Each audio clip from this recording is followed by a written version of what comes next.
বিষ্ণু ইসলাম কিভাবে human রিসোর্সকে manage করতেন, মজার কথা আছে কয়েকটা, বলে বিদায় নেব। বিশ্বনবী কিভাবে এই মানব সম্পদকে ম্যানেজ করতেন। বিশ্বনবী he was a very good talent hunter, চৌকস ট্যালেন্ট হান্টার ছিল। কার মধ্যে কি ট্যালেন্ট আছে দেখলেই বুঝে ফেলতেন। সুবহানাল্লাহ পড়বেন না? কি নবী আমরা পেয়েছি।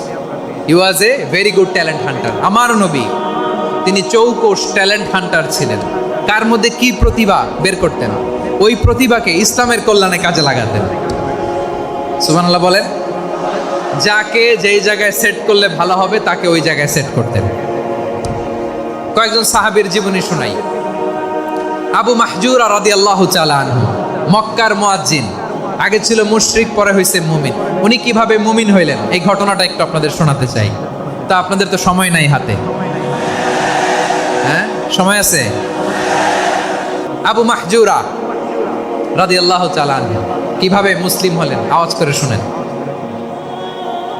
হুনাইনের যুদ্ধ, 8ম হিজরি, বিষ্ণু ইসলাম হুনাইনের যুদ্ধ শেষে ফিরতেছেন। পথিমধ্যে বেলাল রাদিয়াল্লাহু তাআলা আনহু হুনাইনের যুদ্ধে, 8ম হিজরি। কত হিজরি সবাই বলেন না একটু, কত হিজরি? 8ম হিজরিতে হুনাইনের যুদ্ধে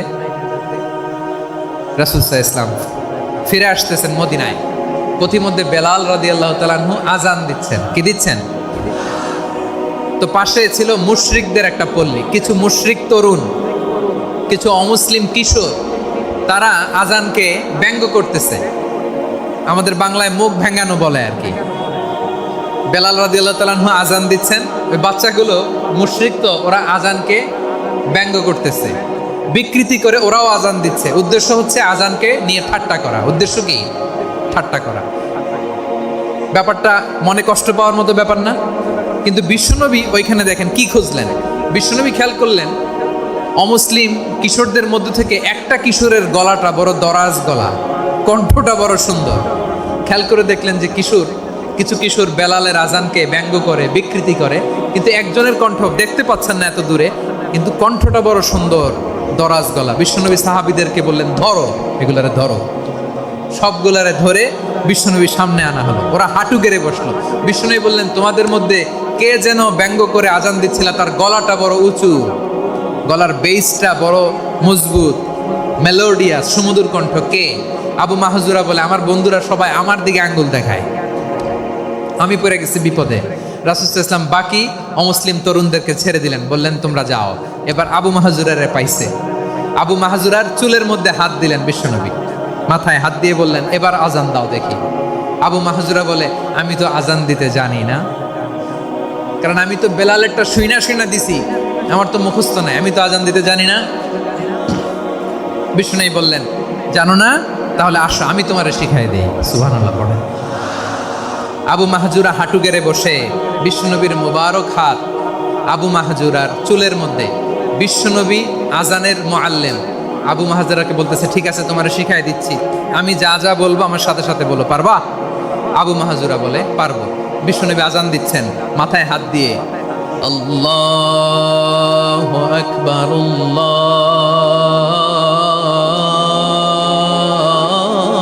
আল্লাহু আকবার। আবু মাহজুরা এই বাক্যটা পড়লেন। বিশ্বনবী দ্বিতীয় বাক্য পড়তে আরম্ভ করলেন, আল্লাহু আকবার,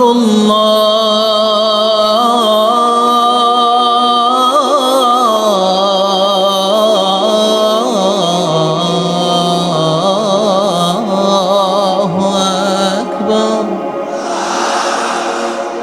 আবু মাহজুরা এই বাক্যটাও বললেন।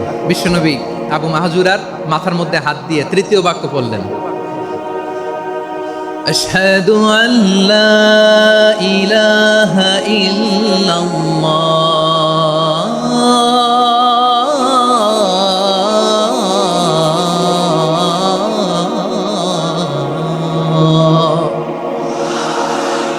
আবু মাহজুরা তৃতীয় বাক্য পড়লেন। বিশ্বনবী একটা বাক্য পরে আবু মাহজুরা পরে, বিশ্বনবী পরে আবু মাহজুরা পরে। আবু মাহজুরা কিন্তু অমুসলিম, মুশরিক। আবু মাহজুরা বলে, এক একটা বাক্য পড়ি আমার কলিজাটা গলে ঠান্ডা হয়ে যায়। এতদিন মোহাম্মদকে গালি দিতাম, এখন মোহাম্মদ আমার মাথায় যখন হাত রাখছে আমার সারা শরীর ঠান্ডা হয়ে গেছে। বিশ্বনবী আজান শেখাচ্ছেন, একটা একটা বাক্য পড়ে, আবু মাহজুরাও পড়ে, বিশ্বনবী পড়ে, আবু মাহজুরাও পড়ে। পুরো বাক্যগুলো যখন শেষ, আজান শেষ, আবু মাহজুরাও যখন পুরো আজান পড়লেন, আবু মাহজুরা বললেন, এতদিন মোহাম্মদের চেহারা দেখলে আমার ঘৃণা লাগতো, আজ থেকে মোহাম্মদের চেহারার চেয়ে প্রিয় চেহারা আমার কাছে নাই। আবু মাহজুরা বললেন, ও মুহাম্মদ, আজানের বাক্য তো আপনি আমারে শেখালেন, এখানেই শেষ করবেন না, আপনি আমারে পড়ায় দেন লা ইলাহা ইল্লাল্লাহু মুহাম্মাদুর রাসূলুল্লাহ সাল্লাল্লাহু আলাইহি ওয়াসাল্লাম। বিশ্বনবীর সাথে দাঁড়িয়ে উনি শাহাদা পড়ে মুসলমান হয়ে গেলেন। এবার আবু মাহজুরা বলে, ইয়া রাসূলুল্লাহ, ইয়া হাবিবাল্লাহ, আমি মুমিন হয়েছি, মুসলমান হয়েছি, আপনার কাছ থেকে আজান শিখার সৌভাগ্য আমি লাভ করেছি নবী। আমার কণ্ঠের বড় তারিফ করেছেন, আপনি আমার আজানকে আপনি পছন্দ করেছেন। একটা জিনিস আপনার কাছে চাই, আপনি আমাকে মক্কার মসজিদুল হারামের মুয়াজ্জিন হিসেবে অ্যাপয়েন্ট করে দেন। বিষ্ণু ইসলাম বললেন, যাও আবু মাহজুরা, আমি তোমাকে পৃথিবীর শ্রেষ্ঠতম মসজিদ মক্কার মসজিদুল হারামের মুয়াজ্জিন হিসেবে অ্যাপয়েন্ট করে দিলাম। দেখছেন কিভাবে ট্যালেন্ট হান্টিং করতে হয়, কিভাবে হিউম্যান রিসোর্স মানব সম্পদকে ব্যবহার করতে হয়। আসছিল আজানকে ভেঙাইতে, আসছিল কেন? আজানকে ব্যঙ্গ করার জন্য, বিকৃত করার জন্য। আজানকে বিকৃত করতে যে ইসলামের সবচেয়ে শ্রেষ্ঠ মসজিদের মুয়াজ্জিন হয়ে গেল। পড়েন সুবহানাল্লাহ। হযরত আবু মাহজুরা রাদিয়াল্লাহু তাআলা আনহু ওনার এই সুললিত কণ্ঠ ব্যবহার করে মসজিদুল হারামে এত সুন্দর করে আল্লাহু আকবার বলে আজান দিতেন। মানুষগুলোর, মুসল্লিগুলোর, মক্কাবাসীর হৃদয়কে তিনি বিগলিত করে দিতেন। মানুষের হৃদয়কে ঠান্ডা হয়ে যেত। শুধু এখানেই শেষ না আমার যশোরের ভাইয়েরা। বিশ্বনবী যখন সাইয়েদনা আবু মাহজুরা রাদিয়াল্লাহু তাআলা আনহুকে আজান শেখাচ্ছিলেন, বলেন তো বিশ্বনবীর হাতটা কোথায় ছিল? আবু মাহজুরার মাথার সামনে, এই চুলের উপরে ছিল। আবু মাহজুরা ওই স্মৃতিটাকে ধারণ করবার জন্য, ওই স্মৃতিকে বহন করার জন্য বিশ্বনবীর মোবারক হাত আবু মাহজুরার কপালের চুলের যেই জায়গায় লেগেছে, মৃত্যুর আগের দিন পর্যন্ত আবু মাহজুরা মাথার ওই চুলে কোনোদিন ছুরি আর কামার লাগায় নাই, সেখানে কেচি লাগায় নাই, চুলের মধ্যে খুর লাগায় নাই।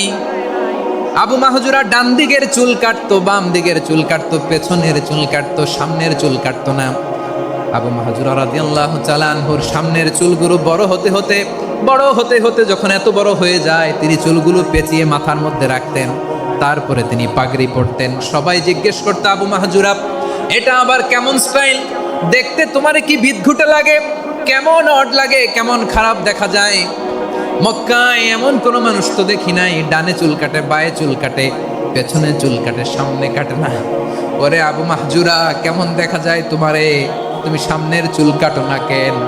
আবু মাহজুরা বলে, আমি হাঁটু গেড়ে পেয়ারা নবীর সামনে বসেছিলাম, আমার এই মাথার চুলের মধ্যে মুবারক হাত লাগিয়ে বিশ্বনবী নিজে আমাকে আজানের প্রতিটা বাক্য শিক্ষা দিয়েছেন।